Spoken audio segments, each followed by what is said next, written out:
Hey, good evening, friends. Welcome to this edition of Biblical Thinking Parents Surviving School in a Pandemic. I am Associate Pastor Matt Pearson here at the Village Chapel, and tonight I'm just excited to be sharing the screen with Carrie Needham and Tom Yarborough. Hey, guys, thanks for being here. Hey, Matt. So we are live. So glad you guys could join us. And just by way of introduction, Kristen and I've known Carrie and her husband Dan for 25 years, something like that. And she's just an incredible person. And she has been seeing clients now in a private practice for 9 years. Can't believe that. Time flies. So she's a licensed professional counselor. And here some of her clinical specialties include couples therapy, depression, grief, anxiety, trauma, relationship issues, attachment bonding, and issues around personal growth. I think I got them all. And she and Dan have graciously and generously shared their gifts, and Carrie shared her gifts as a member of the Servant Leadership Council, and they have been in the Village Chapel since the very beginning. So we are so excited to have her with us, and she and Dan are happily married for 22 years now, and they have two teenage sons at home. Max is 17, and he's a senior this year. Is that right? At Hume Fog? Yeah, it's exciting. Things are about to change. I know. Logan's 14, and he's a freshman, so they've got two high schoolers now. And then also joining us tonight is Tom Yarborough, TBC's very own Associate of Congregational Care and Worship. And Tom and his family have been in fellowship with us for 12 years. Looking at these numbers, gosh, the years just fly by, you guys. And so Tom and Jenny have been married for 20 years, and they've got three kids, the oldest of which is also a senior in high school. Changes ahead, people. After graduating from Belmont in 1997, Tom enjoyed a 20-year career in business management before deciding to pursue a master's in marriage and family therapy at Trevecca Nazarene University. And he's currently seeing clients through the internship program there, and he'll graduate in April of 2021. So just some really impressive gifts and talents, you guys, and so grateful that you're serving our body with those gifts. And what's great about this evening is, in addition to being gifted in this ways, Tom and Carrie are both parents. So they're experiencing the same stuff that we're all going through right now. And Kristen and I, when we were talking about tonight, we had this blast from the past parenting moment. Back in the early days of child number 2, who is now almost 19 years old, while struggling to sleep and raise a toddler while having a newborn, our pediatrician gave us some life-altering advice one day. He said, guys, it's not about pretty. It's about survival. We just laughed. That really resonated because that statement was full of grace, and we all need that right now. We need a lot of grace in parenting, even during the best of times. And right now, it's hard to say this is the best of times. You know, as you'd expect, we've been hearing a lot of questions and concerns, and we've just been hearing from a lot of parents about all the frustrations and joys and the uncertainties about the issues that we'll talk about tonight. And let's face it, you know, we're all learning as we go, because if there's one word that can sum up the last 6 months or so, it's for sure is uncertainty, isn't it? Just about so many issues, you know, and we all share these frustrations. Our kids are missing their friends, worrying about how to have community and connection with the virus on the loose, frustration at, sharing your space at home with your entire family for months on end outside of your normal schedules, And parents feeling like, gosh, I'm not gifted in teaching or instruction, and we're being asked to do that very thing. And we're being asked to teach multiple kids in different grades, different phases of schooling, and how to serve each one of them, and being asked to do this in addition to our normal day jobs. It's just crazy. So there's a theme or a thought that Tom and Carrie and I have talked about a little bit, and that is that our anxieties, they really serve as an invitation. And I'll say that again. Our anxieties, they serve as an invitation to enter into a deeper walk with the Lord. You know, when we are most anxious, it's in that very moment. That's when the Lord invites us to trust him and to allow his faithful, steadfast love to hold us in the palm of his hand. 1 Peter 5:7, we're encouraged to cast all your cares on him because he cares for you.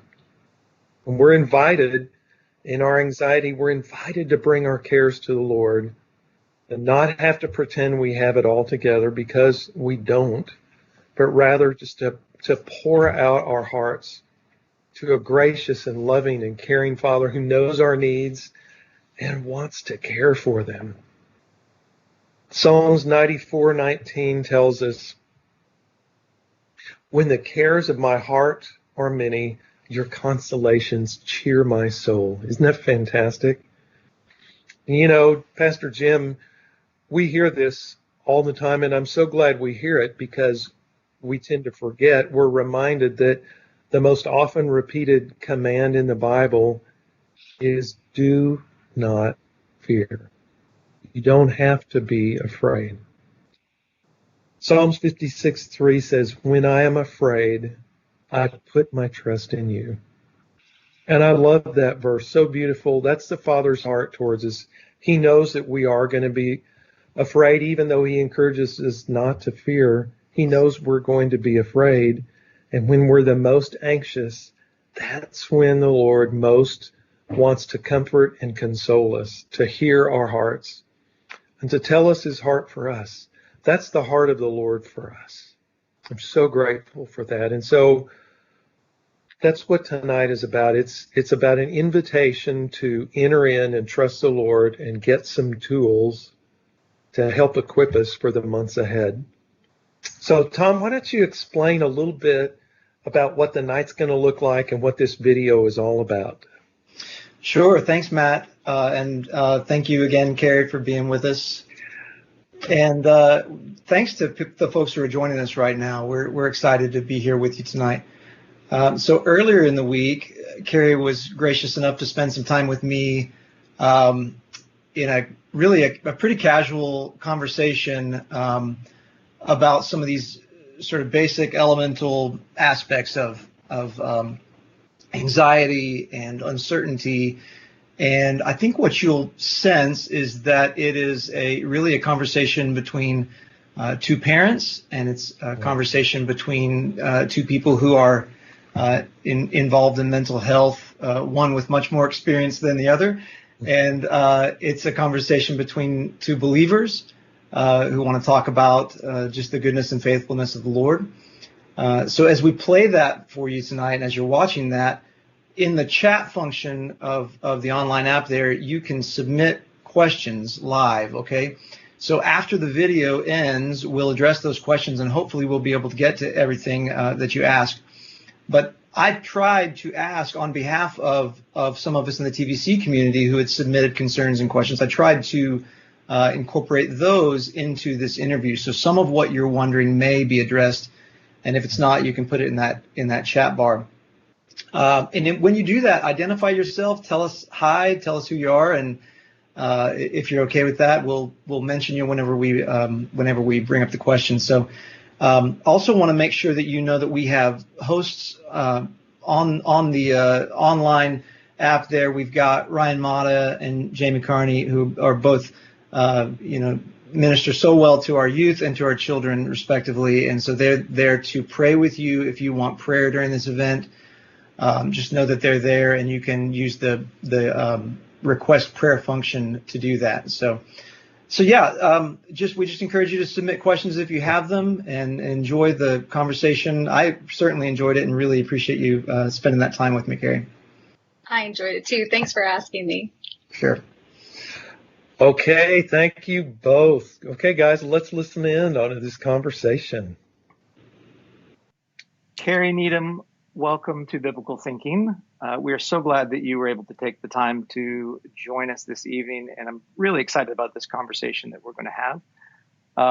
I just wanted to, by way of some credentials, I want to introduce you. You are a licensed professional counselor. That is what you are called. But tell us a little bit about your practice before we dig into some of these issues.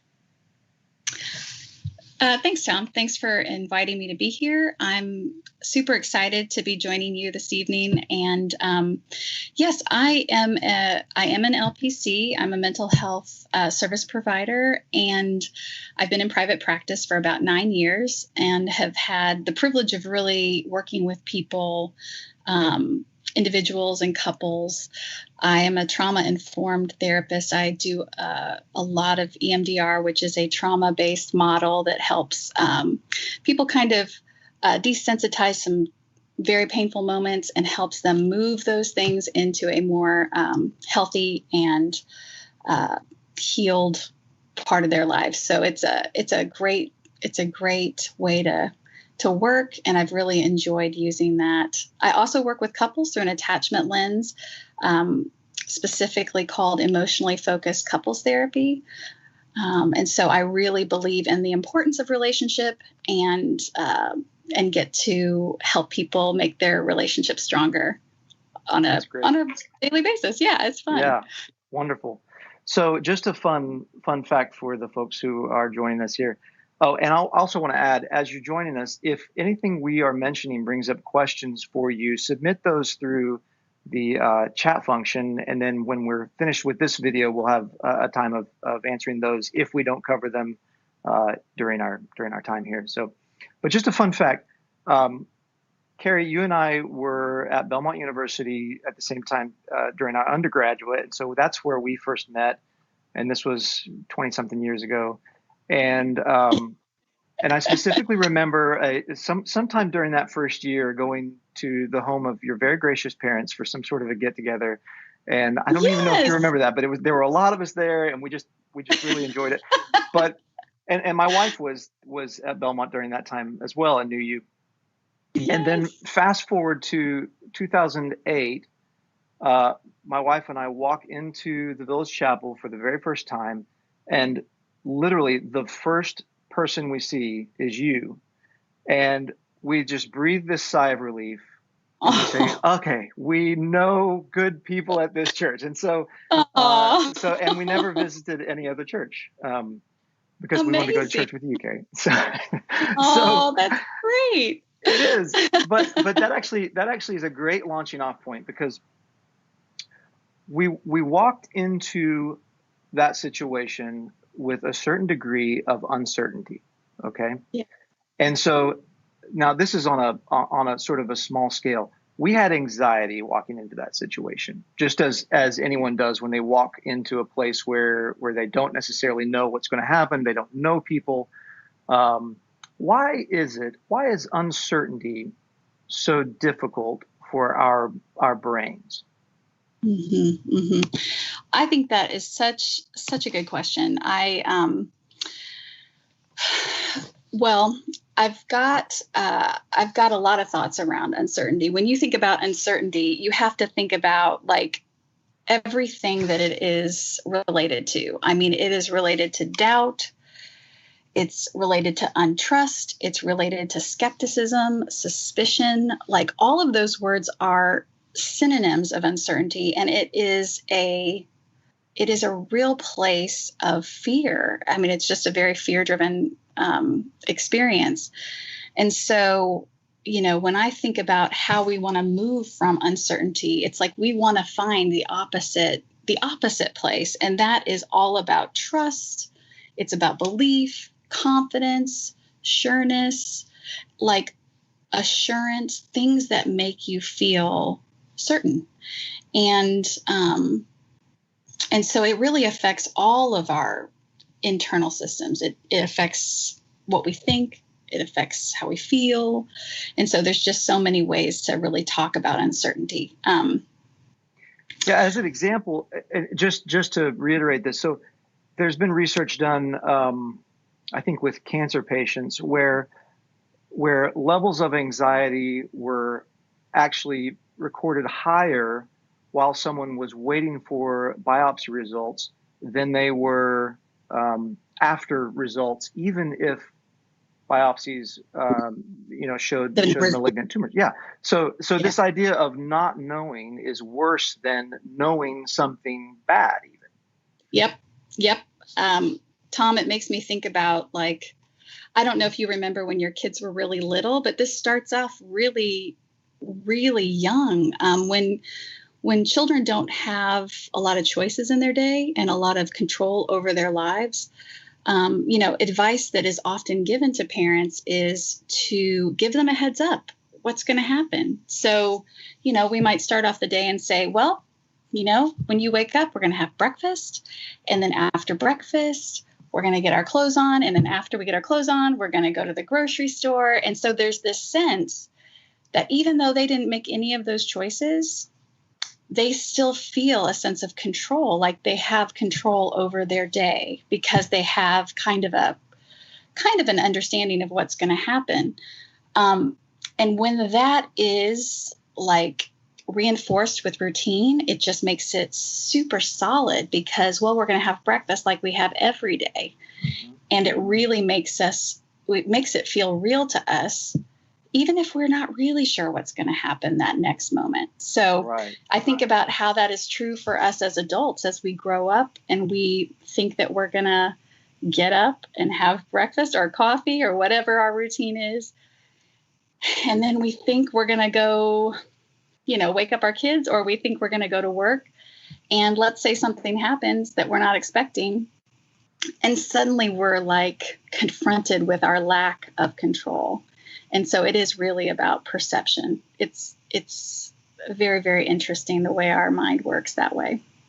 Yeah. So I know what you're talking about with that idea of helping kids with understanding what the future might look like based on what they know the past looks like in terms of routine. And I've actually seen that work beautifully, sometimes with my own kids and then also with clients, where we'll visualize through drawing pictures these moments that have anxiety attached to them. For instance, school drop-off or pickup or daycare drop-off, etc. Those were things that sometimes when there's attachment anxiety, we could sit down the night before and say, what's our day going to look like? What are those parts of our day going to look like? And then draw them. And then the next day when they happen that way, we're able to say, hey, that was just like your drawing. That worked just like you thought it would. And so it enforces this idea that maybe there is some predictability. Absolutely. Absolutely. I mean, we really, as people, we really have the desire to know what the future holds, and we can't, which is very, very frustrating. So we have to very often we create these tools for ourselves. And I think about how we want to be proactive in our days. And so it's really good to be able to scale that proactivity, not to think that we have control over everything, but to realize the things that we do have control over, and then to really play up those parts. Like, even though you may not know exactly what is going to happen with the coronavirus, you may not know exactly what is going to happen with the social dynamics of what's going on in our culture right now, we do still know that we're going to have to do the basics of life, and we're going to have to go to sleep. We're going to have to wake up. We're going to have to get food. We're going to have to do all of those very routine, mundane things. And so sometimes it's good to be able to lean into the smaller, more present-oriented tasks to understand that we still have control over parts of our day. And does that just sort of eliminate some of the gap there in our mind that can otherwise be filled with anxious thoughts about the future? It can. Anxiety is really so much about living in the future, trying to guess what's going to happen. And because our brain is so defensive, it wants to keep us safe and protected. It will often catastrophize. And so what we really want to do is be able to understand that our brain is made that way, that it is trying to do us a favor by keeping us safe, but that often it is overactive. And we need to be able to look at that and go, wait a second. Just because I took my child to the grocery store with me and there was somebody in the aisle that was not wearing a mask, that does not mean that my child is going to get sick. That's a catastrophized thought that your brain is saying because it's trying to keep you and the people that you love safe. But it doesn't necessarily, it may not actually be true, and very often it's not. And so it really causes us a lot of physical harm to be constantly going to worst case scenario. Right. So that would be what, I guess, through a cognitive behavioral therapy lens would be like this, basically disputing that thought, Yeah. being able to say, okay, I'm thinking this, but that doesn't make it true. Right. Okay. Exactly. It's a distorted cognition. It is a negative belief that will create an emotional response that is too big. And so we're having. Go ahead. Sorry. No, you go ahead. Go ahead. Did you finish that thought? I'm sorry.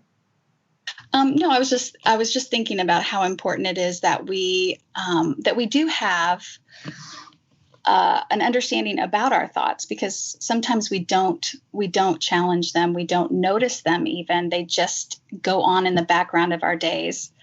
And we think that if we think it's true and we act on that. And sometimes it's just nice to be able to slow down and notice the thoughts that we're having, look at them with curiosity and just say, is that actually true? Because I did this one way, is that actually going to create the consequence that I'm really worried about? So mindfulness, being able to slow down your thoughts, being able to observe them really helps you stay in the present and stay in a more balanced frame of mind. Right. So that's what behavioral science would label as mindfulness, even at some level grounding and disputing those cognitive distortions. But like 2 Corinthians 10, for instance, a long time ago said a very similar thing when it said to cast down imaginations. That I think let me see if I've got it in my notes here. Casting down imaginations, every high thing that is exalted against the knowledge of God, taking every thought captive. Right. So this idea that you have thoughts that you need to wrangle in based on your knowledge of what's true about God. We have that biblical encouragement to do the same thing that something like CBT would tell us to do.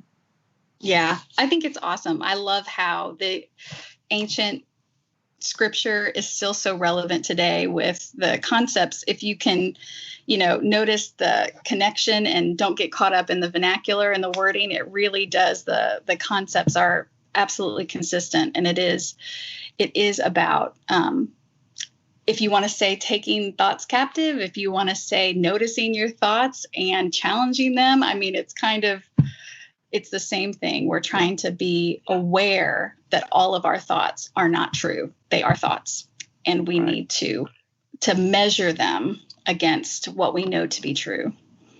Right. And so we've kind of touched on this idea that uncertainty is the fuel for anxiety in a sense. And so we don't know the future, and so we sometimes we'll get into this loop about it. When we look at something like COVID-19, specifically when we look at what parents all over the world really, but especially here I think about the counties in Tennessee that are dealing with this idea of, well, for 9 weeks we're going to try something, or for 2 weeks we're going to try something, and we don't know what happens after that. It'll be based on, some information that we get, or neighboring counties that say, well, you have the choice of either going to school live or going to school at home, and once you make that choice, you're going to have a hard time getting from one to the other. And so a lot of folks are just dealing with this fatigue of, if I choose this, then I'm losing these other things, right? And so a lot of the uncertainty is around, what will the future be like compared to the decision I'm making today? Yes. And do you see people struggling with that? I do. I really do. And I think that, as people are trying to make these decisions that are best for their families, it is so connected to the fear of regret. Like, if I make the wrong choice, what will I lose? And I think it's so important for us to look at the idea that there is loss on both sides, and there's not really a right answer around this. And so when we think about making these decisions, it really goes back to that idea of control and being able to, like, what we want to do is be able to make the right decision and then get our family perfectly through this situation without harm, without loss, without any kind of suffering. And unfortunately, as parents, of course, we want our kids not to suffer. Of course, we want our family to feel good throughout this whole process. But right now, we're in a situation where that's most likely not going to happen. There will be loss. If you go to school, you're not going to go to school like it used to be. Like, there's going to be masks, there's going to be restrictions, there's going to be a real push to socially distance. Activities are canceled. It's just not the same. And so there is loss. If they're at home, there's also loss, because the lack of physical proximity is really something to grieve for kids, because it's such a big part of their lives. And I know homeschoolers, there's tutorials that they're not being able to be a part of necessarily in the same way that they used to be. And so in order for us to accurately look at this, it's really important just to familiarize ourselves with the idea of helping our kids understand grief and loss. And it is a part of life. And it's okay for them to have all of these feelings that they're going to have regardless of your choice, because that's the reality of the situation. There's going to be loss both ways. And so kind of understanding that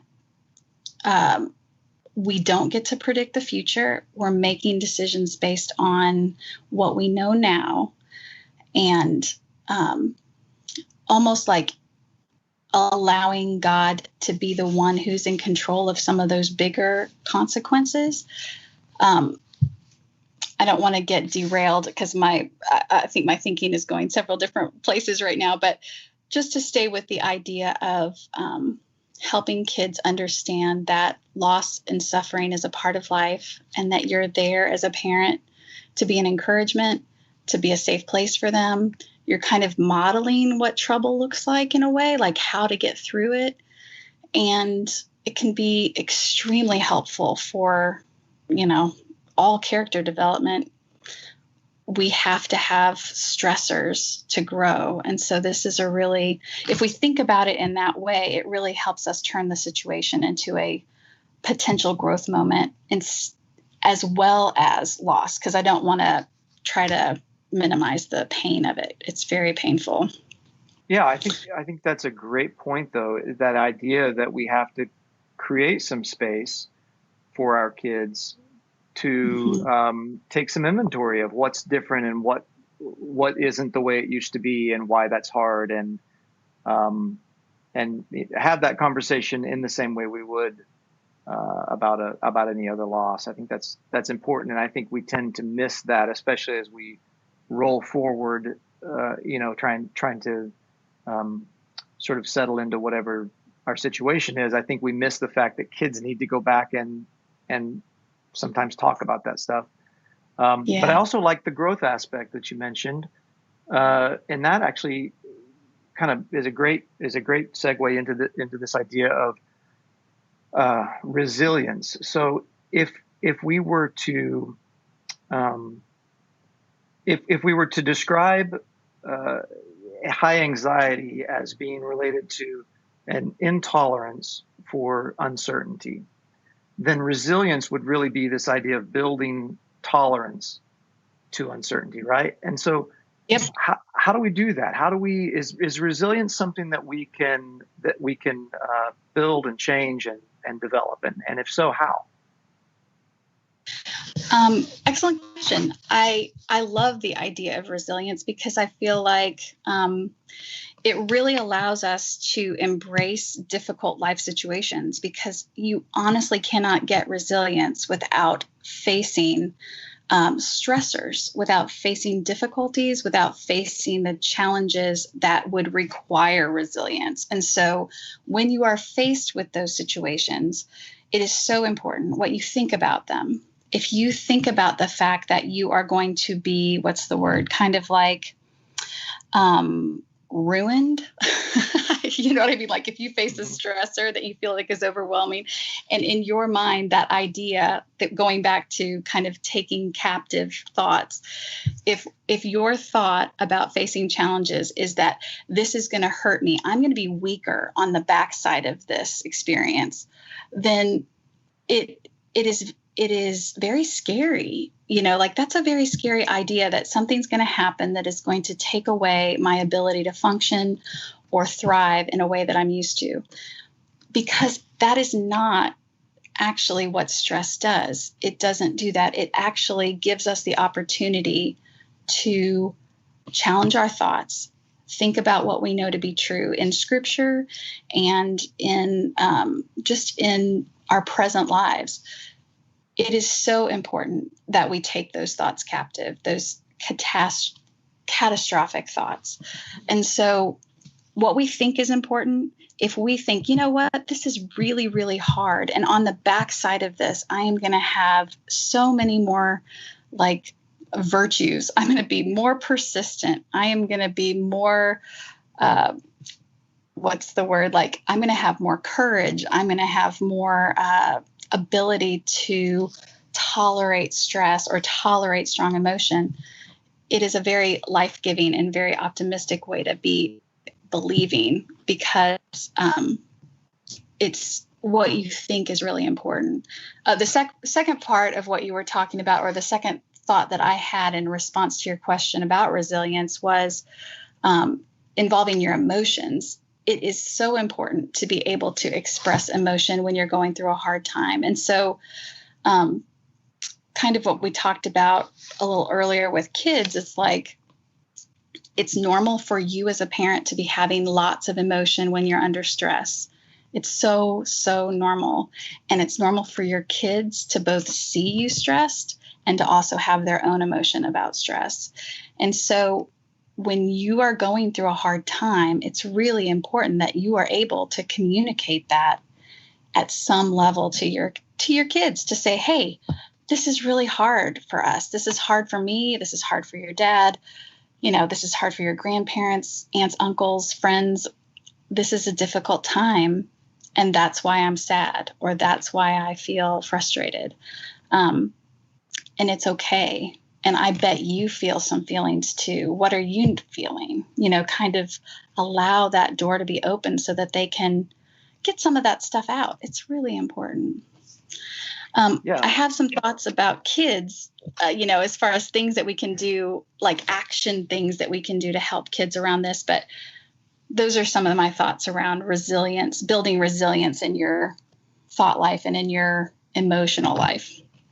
Yeah, I love that idea of actually giving name to our feelings Yes. especially when it comes to allowing children to do that, because in the same way that uncertainty is sometimes more daunting than bad news, not knowing how I feel is many times more frustrating than experiencing a hard emotion that I know the name of, for True. instance. It's true. Yeah. So It's, just being able to label those in a specific way, I think is so helpful. So, so you mentioned you had some real specific ideas with how to help kids, and when we were talking earlier about in the first part of your answer a while ago, when we were talking about this idea of, am I going to be ruined from this, sort of those distorted thoughts.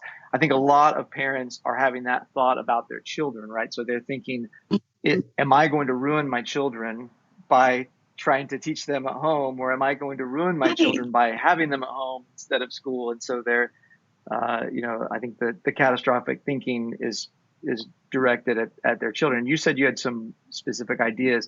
Can you give us just a glimpse of kind of what that looks like for parents? Yeah. I think so. It's pretty normal for kids, regardless of their age, to have some additional needs as far as attachment needs from their parents when they're going through stressful times. And so, I really want parents to feel encouraged to see these actions. Like, say, maybe you've got a young child and they're starting to really, they were before COVID started, you were getting them potty trained and they were doing all these like developmental things. And then when the stressors start, or when change began to happen and their lives were disrupted, if they regress slightly, I just want you to notice that that's not them getting traumatized or ruined. That is a natural response to stress, and that it won't be forever. You can be with them in that moment and know that it's going to be okay, and just encourage them to continue on with their development. So when I think about what kids need in stress, I think so much about sensory input. And so this kind of goes back to the attachment idea, what it feels like to feel loved. And so often it is about the simplest things. It's about eye contact, and it's about touch, and it's about just time spent together. And so I'm going to pull up a couple of my notes here about this, because I think it's so, I've got some ideas that I kind of put together for this. And so as far as sensory activities that could be really, really helpful for your kids to feel that sense of togetherness with you, if you are a person who loves physical activity and you love sports, doing that together on your free time is so helpful. Running, dancing, wrestling, anything that really is active and together is really fun. I mean, it could be anything. Another thing is about touch that's like hugging. I mean, just hugging. You could play games like who can hug the tightest. Like, do you hug them the tightest, or do they hug you the tightest, or do their siblings, are they a better hugger? Like, just make it silly. Piggyback rides, rocking in a chair instead of just sitting side by side on a couch. If you've got a rocking chair or something, the sensory input of going back and forth can be very soothing. I don't know if you guys have ever done this, but like slow dancing on the top of your parents' feet is a very fun, sensory rich experience. A lot of times, if kids are a little bit older and they don't want to do that kind of thing, and particularly if it's a daughter, you could do, daughter or son, I don't want to be gender specific, but you could do like pretend hair salons or pretend nail salons, anything that gets you getting to give them some sensory input that feels nurturing. There's a couple of fun ones that I remember with kids, and I don't know if this might be hard to describe, but we used to play this game when my kids were little, where if you're like rubbing their back and you try to write a word on their back with your finger and they have to try to guess what you're writing, that's just a really fun way to involve touch in your day. So those are some sensory kind of activities that can be really helpful. You may not necessarily do those all the time, but in times of stress, when you're spending a lot of time at home, that could be some things to add to your day. So those are some ideas for. I love that. I love those, and I think that it accomplishes multiple things for children and parents in terms of just that the strengthening there, and the child, having that sense that mom or dad is bigger, stronger, kinder, wise, loving, Yeah. Protective, which are those, just the basic things that kids really need, more than this idea of, am I going to be the best teacher that the kid has ever had, which is a daunting thought. It is, yes. Yeah. Absolutely. The nice thing about the school stuff is that everybody is in the same boat, and so that it really does help you just know that if you're worried that your child is going to be behind, just know that every parent is worried about their child getting behind, and there will have to be some accommodations made for that, and we have time. Yeah, you're exactly right. We do, and I think that God has equipped, and I'm talking to the parents of TVC here, mainly, but I think that God has equipped us with exactly what we need, to shepherd our kids through this time. So this has been really encouraging stuff from you, and very practical too, and I really appreciate that. And I kind of want to jump off with this thought here, and that is that in Psalm 62, and I love, you were talking about just feeling emotion and being able to express that. For me personally, when I am in a place where I need to be able to express emotion that maybe I can't put words to, I have found the Psalms to be indispensable in terms of giving voice to emotion. And almost everything that you could possibly imagine is in there. And at some point, if you work through the Psalms, you will find that thing that you are struggling with or feeling in there, and it allows you to cry out to God in such an eloquent way. But in Psalm 62, this is 11 and 12, it says that power belongs to God, and to you, O Lord, belongs steadfast love. And I love that for those two reasons, and that is that when we're talking about the future, and we're talking about uncertainty, and we're talking about just the general anxiety of this season that we're all walking through, knowing God is powerful makes a huge difference.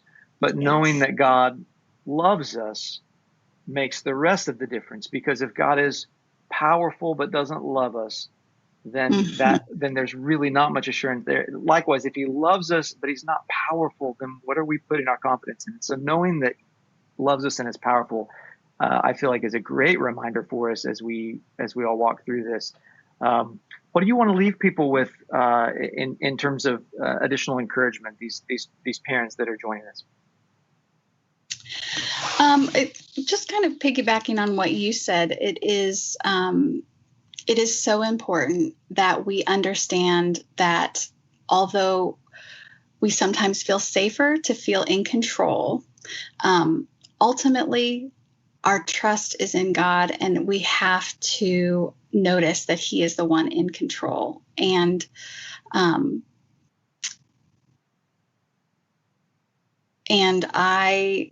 I know I struggle with that sometimes, and I'm sure all of us do.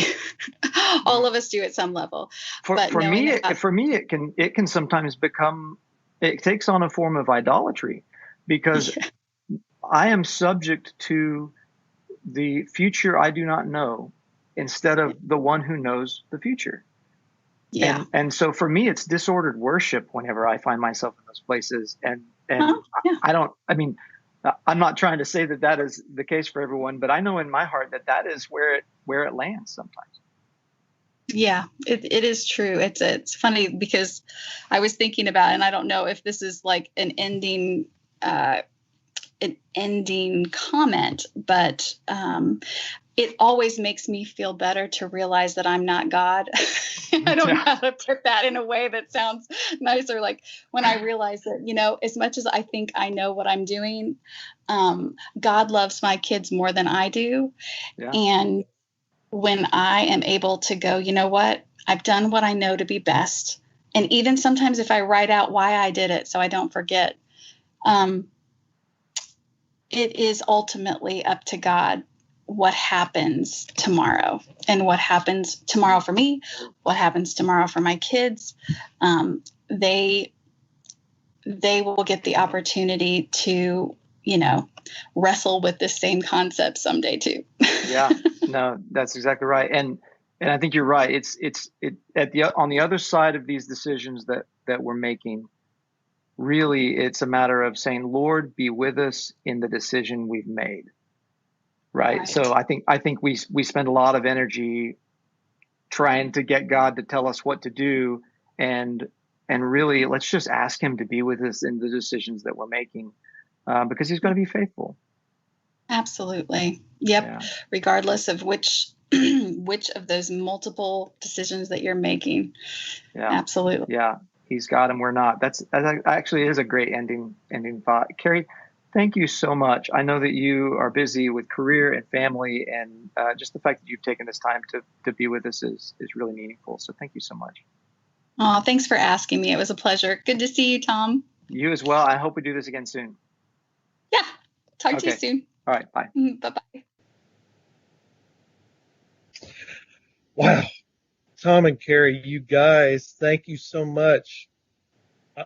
I absolutely loved this conversation, and you guys dealt with so many really important things. So we've got, friends, we've got about 15 minutes available for some questions. We've gotten several in, and reminder to type your questions in the chat bar, and we'd love to be able to answer them. And you guys, here's a first question for you. It is, I loved Carrie's point around that there'll be loss no matter your choice. Our role as parents is to walk alongside our kids, I'm thinking, in learning about and how to deal with grief and loss. So can you expand upon that, how to best to do that for littles like a 6-year-old?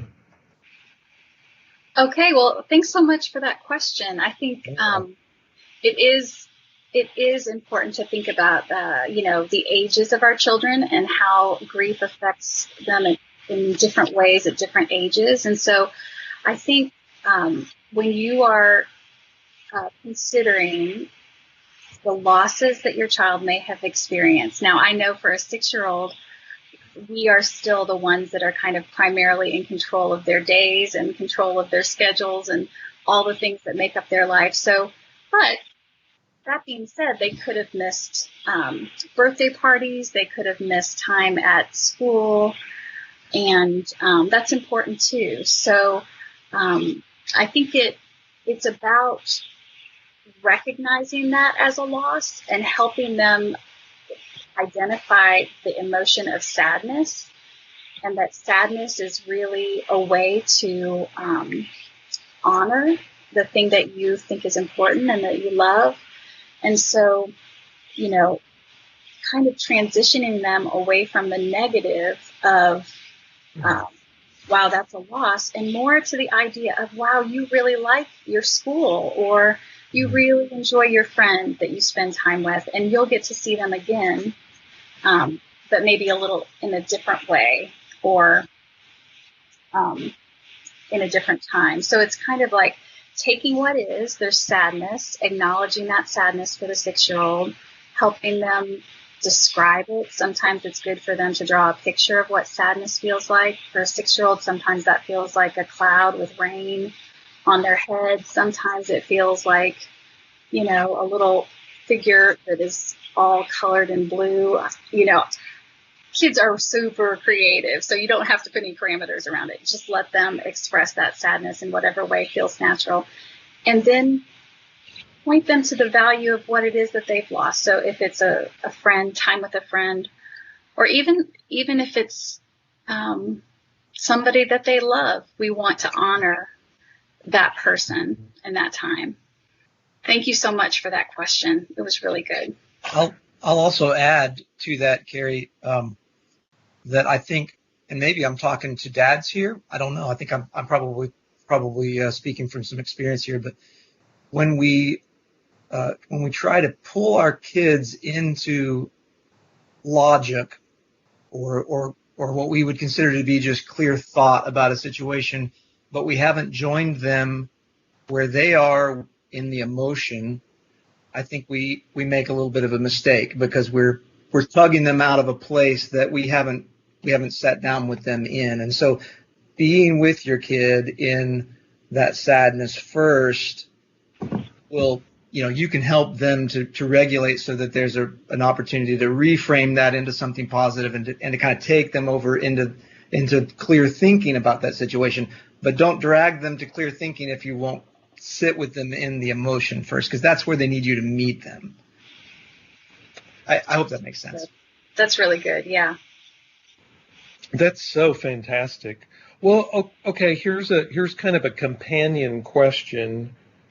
What do you guys think is the biggest stressor on younger children versus older children? Carrie, you were saying that grief affects kids differently.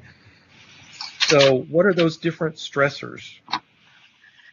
Yeah, I was thinking about the fact that both Tom and I have teenagers, and so it's really, really probably clear to both he and I, the primary loss that teenagers are experiencing is just the connection. I mean, Tom, you can chime in and tell me if your experience is different, but the primary loss that teenagers are really experiencing at this time is just the connection with their peers. I mean, this is the phase of life where this is so important to them, and they're getting a sense of who they are.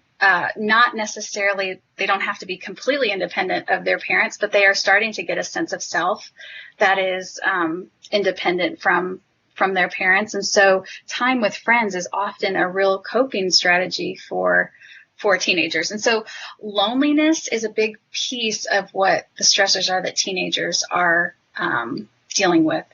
And then on top of that, teenagers are also extremely aware of what's going on. They have awareness that younger children don't have. And often our teenagers are engaging with the culture in a very, very kind of personal way. They have social media. They have, they see the news stories that are coming through their feeds, and they are feeling a lot of anxiety around what's going on. And you can imagine that as a teenager, your emotions are even more heightened than they are when you're an adult. So just imagine, we as adults feel heightened, and then what it would like to be a teenager during that. It's off the charts. So we want to be really conscious of what our teenagers are going through, because that's just a super unique time in human development, as well as, oh my goodness, what they're experiencing now just in our culture. So younger children are not really dealing with that as much. They're just dealing with the disruption of the family, the disruption of the routine. They're feeling probably more of just the generalized stress from parents and from siblings and things like that. But they're not quite as aware of the external situation as teenagers are, in my opinion. Tom, can you think of anything else besides those two differences that? Well, I just think it's important to know that those older kids are forming this narrative about themselves, that they sort of they're walking around already suspecting this story about themselves, and that's just part of their development at that age. And so all of this plays into that in a way. And so what you said about them feeling those things very personally, I mean, It is. It is a very personal thing for them because they're starting to form opinions and form identity and understand, how do I feel about this thing, and what does this mean for me? And that those are natural things, but it can be risky because of the climate. Yeah. You guys are so smart. So grateful about it. Okay, so again, a companion question of what you guys were just answering. So how about how can we talk to kids who are questioning God's power, who are dealing with doubt? And, obviously we can talk for days about this subject, but what about response to kids about that who are experiencing some doubt?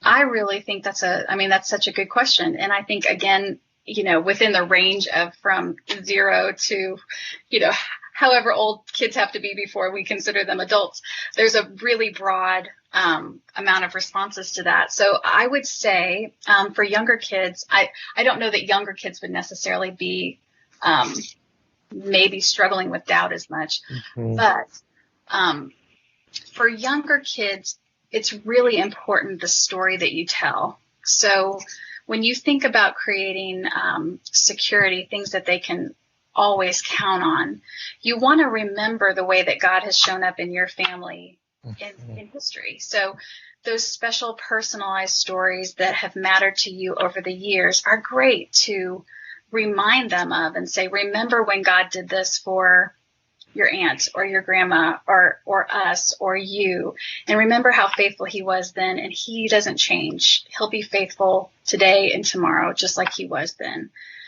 Teenagers and actually up into college students, it is the fact that they're having doubts is actually not a negative thing. It means they're probably thinking about it and they're engaging, which is a really good sign because they're thinking.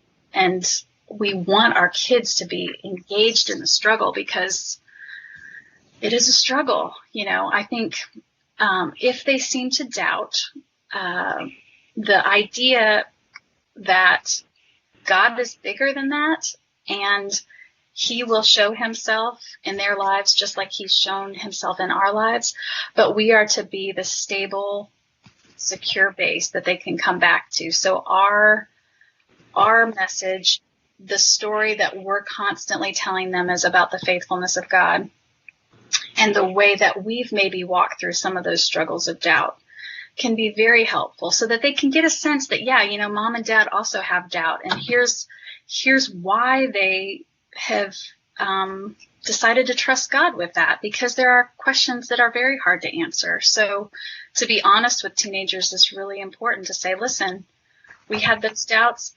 Here's how God has shown himself to us, and here's why we believe that we serve a living God.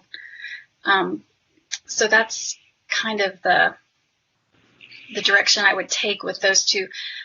I probably haven't hit all the different ages, but Tom, do you have any other thoughts on that? Or I would just say that my punch list would be, number one, making sure that a teenager knows that God is not offended by that God is not offended by doubt, that God is not too small for questions and too small for doubt. He's big enough to handle what might feel like a crisis of faith to them. And then also that parents, we will run ourselves ragged if we try to do the job of the Holy Spirit at that point. And it is the child's experience to make that faith, that heritage that you're handing them, it's their chance to make that their own. And it ultimately has to be their own. Okay, last question. We've got just a couple of minutes left. So speaking of all this stuff that you guys just answered, so we know that parents have such a big influence, like you guys were saying, the story you tell your kids is so important. Parents have such a big influence on the way kids think and feel. How can we as parents get the encouragement that we need so in turn we can continue to encourage our kids and tell them that story of God's faithfulness? Mm. Don't get it from your kids. Don't try to get it from your kids. Right. Not what they're there for. The encouragement needs to come from outside sources. So, Mm.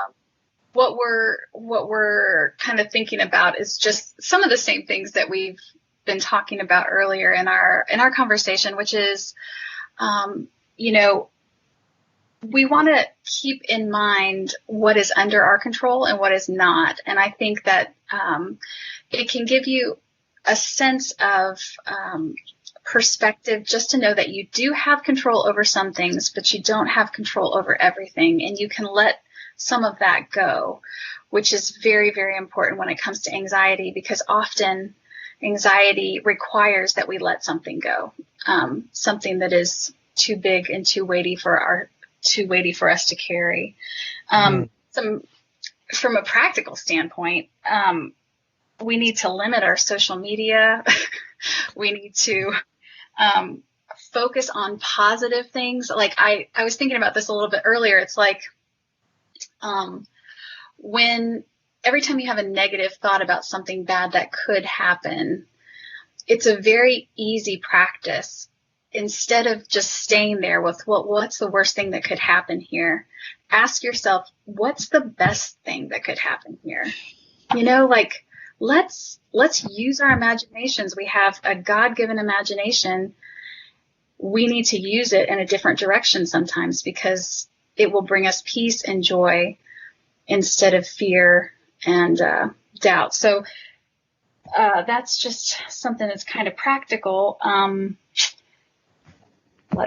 think I'm kind of thinking that might be all I can think of right now. No, that's such a good answer. Matt, when your pediatrician said it's not about pretty, that was before parents were able to compare themselves to other parents on social media too, right? Yeah, exactly. There was no social media. That was 19 years ago. Yeah. Wow. Yeah. Oh, well, you guys, we could keep doing this literally all night, but our time is coming to a close. Friends, we're so grateful you've joined us tonight, and our earnest hope is that the Lord is speaking to you and giving you some thoughts and some tools and some relief. And Tom and Carrie, man, you guys are amazing. Thank you so very much for spending the time and considering all this and praying through it. So a couple of housekeeping things. Over in the chat bar, there's a Zoom link. So we're going to have about a 20 or 30-minute Zoom call after this. If there's something that you'd like to pray for, anybody that comes, we're going to pray for each other. Tom's going to be there. I'll be there. Ryan Mata and Jamie Carney will be there, and we can break into some small groups for prayer. We'd love to see you there. So look for that Zoom link. And then also we're going to post a link in the chat bar for a YouTube link. If you want to go back and watch this again, we recorded it tonight. So if you want to go back and watch it again for future reference, or even invite other people, I really encourage you to do that. And just a closing verse that I ran across, Zephaniah 3:17 says, "The Lord your God is in your midst, a mighty one who will save. He will rejoice over you with gladness, and he will quiet you by his love." And our prayer is that you would experience that still, quiet comfort from the Lord, just his love wrapped around you and your family. So friends, thank you for joining us, and just pray that you would be blessed and go in the peace of the Lord tonight. And if you'd like, come see us on Zoom here in just a couple of minutes. All righty.